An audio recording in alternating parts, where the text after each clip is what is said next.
네, 오늘 저희가 깊이 들여다볼 기업은 에코아입니다. 이 회사가 뭐 하는 곳이냐면 주로 해외에서 온실가스를 줄여요. 그리고 그 실적을 국제적인 승인, 그 유엔 승인을 딱 받아서 국내외 기업들에게 탄소 배출권으로 공급하는 그런 사업을 하고 있습니다. 특히 올해 2월이었죠. 유럽연합 EU 배출권 권리를 취득했고 오는 9월부터는 LG 에너지 솔루션이랑도 거래를 시작한다고 하니까 이거 상당히 기대가 됩니다. 네, 그런 기대감 저도 일부 동감합니다. 하지만 좀 냉정하게 봐야 할 부분도 분명히 있어요. 지금 우리나라 탄소 배출권 가격이 톤당 8,800원 이 수준이란 말이죠. 유럽연합이 거의 12만 원 돈인데 11만 9천 원, 중국도 한 1만 4천 원 하거든요. 비교해 보면 10분의 1도 안 되는 가격인데 과연 이 가격으로 의미 있는 매출을 낼 수 있을까? 이건 좀 현실적인 의문이죠. 가격은 정말 아쉽긴 한데 그래도 이 탄소 배출권 시장 자체의 어떤 구조적인 변화 이걸 좀 봐야 하지 않을까요? 시장이 크게 두 개잖아요. 정부 규제로 의무적으로 참여해야 하는 규제적 시장하고 또 기업들이 자발적으로 참여하는 자발적 시장.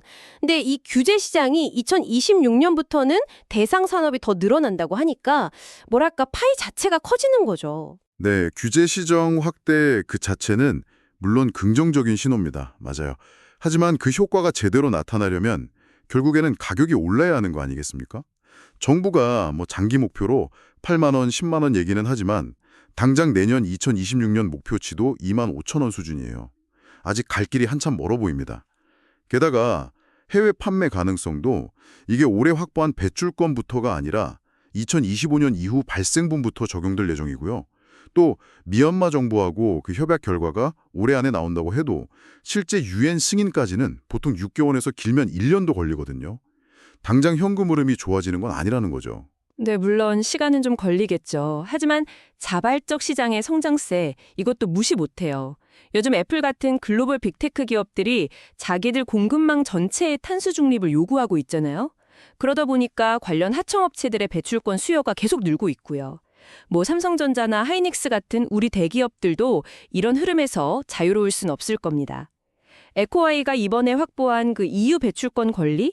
이것도 글로벌 시장으로 나아가는 되게 중요한 발판이 될 수 있다고 보고요. 자발적 시장 수요 증가? 네, 기회 요인은 맞습니다. 하지만 그 규모나 가격이 규제 시장만큼 안정적일지는 이건 좀 더 지켜봐야 할 문제고요. 그리고 에코와이의 경쟁력을 얘기할 때 그 독점적인 지위만 볼 수는 없겠죠. SK그룹 같은 대기업들도 이미 자체적으로 탄소 감축 사업, 또 배출권 사업에 뛰어들고 있거든요. 물론 SK는 그룹 내 수요를 먼저 소화할 가능성이 높다고는 하지만 어쨌든 경쟁 환경이 변하고 있다는 신호로 봐야 합니다. 경쟁 심화 가능성? 네, 그럴 수 있죠. 하지만 저는 에코아이만의 정말 강력한 경쟁 우위, 뭐랄까 해자가 있다고 생각해요. 벌써 18개국에서 사업을 진행하면서 쌓은 경험이나 네트워크, 특히 미얀마처럼 국가랑 독점 계약을 맺는 건 이게 후발주자가 단기간에 따라오기 정말 어렵거든요.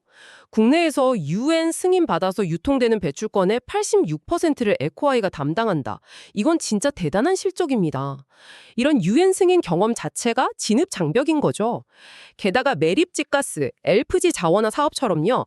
메탄 1톤 줄이면 이산화탄소 28톤 감축으로 인정받으니까 훨씬 효율이 높은 사업 모델도 가지고 있고요. 네, 기술력이나 선점 효과, 그건 분명 강점입니다. 저도 인정해요. 하지만 핵심은 이거죠. 이런 강점들이 과연 언제 실제적인 현금 수익으로 연결되느냐 하는 겁니다. 현재 예상으로는 빨라야 2026년 말 아니면 2027년 초 정도로 보고 있어요. 그럼 그 전까지 그 기간 동안 자금 조달이나 유동성 문제는 없을지 이걸 면밀히 따져봐야 한다는 거죠. 지금 매출이 주로 자발적 시장이나 유럽 시장 트레이딩에서 나온다고는 하지만 아직 전체적인 재무 구조를 끌고 가기에는 규모가 좀 작지 않나 하는 생각도 들고요.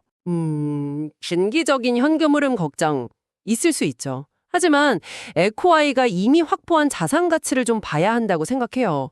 현재 약 800만 톤의 배출권을 가지고 있고요. 내년에 여러 사업들이 또 UN 승인을 받으면 1000만 톤이 추가될 걸로 예상하고 있어요. 이걸 지금처럼 낮은 가격에 팔 이유가 전혀 없는 거죠. 가지고 있으면 되니까요. 그리고 신뢰도 있는 연구기관들에서는 2026년 국내 가격을 3만 원, 2030년에는 6만 원에서 7만 원까지도 예측하고 있거든요. 이미 내년도 배출권 판매 계약도 상당히 체결돼서 현재 가격 그러니까 8,800원으로만 따져도 1,000억 원 수준의 가치는 확보한 셈입니다. 만약에 가격이 2만 원만 돼도 영업이익률 35%, 3만 원이면 40%까지도 기대할 수 있다는 분석도 있고요. 그 보유량이 많다는 것, 그리고 미래 가격 상승에 대한 기대가 크다는 점, 네, 잘 알겠습니다. 하지만 그 기대가 현실화될지는 또 다른 문제 아니겠습니까? 유엔 방법론에 따른 매출 발생 시점도 결국 빨라야 내년 하반기로 예상되고 연구소 전망치라는 것도 말 그대로 전망일 뿐이죠. 결국 현재 가치는 미래 가격 상승 가능성에 크게 의존하는 그런 구조라고 볼 수밖에 없는 것 같아요. 맞아요. 미래 가치에 대한 기대가 큰 만큼 여러 변수들을 잘 봐야겠죠. 특히 정부 정책 변화가 중요합니다. 배출권 2월 제한을 강화하고 기업들한테 공짜로 주던 배출권 비중, 이걸 줄이고 유상할당 비중을 늘리려는 움직임이 있잖아요. 2026년부터 일반 산업 20%, 발전 부문 50% 예상. 이런 건 결국 공급을 줄이고 수요를 늘려서 가격 상승에 꽤 긍정적인 영향을 줄 수 있다고 봅니다. 네, 정책 변화 방향 자체는 가격 상승에 우호적일 수 있겠습니다만 그 변화의 속도나 강도가 시장의 기대에 미치지 못할 위험도 분명히 존재합니다. 결국 정리하자면 에코아이는 탄소 중립이라는 거대한 흐름 속에서 상당히 중요한 역할을 할 잠재력을 가진 기업이지만 그 가치가 실제로 실현되기까지의 과정에는 여러 불확실성이 남아있다. 이렇게 볼 수 있겠네요. 네, 오늘 에코아이에 대해서 긍정적인 측면과 또 신중하게 봐야 할 부분들을 오가면서 깊이 파봤습니다. 다가오는 탄소 중립 시대에 핵심 플레이어로 주목받는 기업인 건 분명해 보이지만 동시에 여러 변수에 노출되어 있기도 한데요. 시청자 여러분께서는 어떻게 생각하시나요? 전 세계적으로 탄소 감축 요구가 거세지는 가운데 에코아이 같은 기업의 미래 가치를 현재 시점에서 어떻게 평가해야 할까요? 탄소 배출권 가격의 변동성은 성장의 기회일까요? 아니면 넘어야 할 큰 위험일까요? 한번 좀 생각해 보시면 좋을 것 같습니다.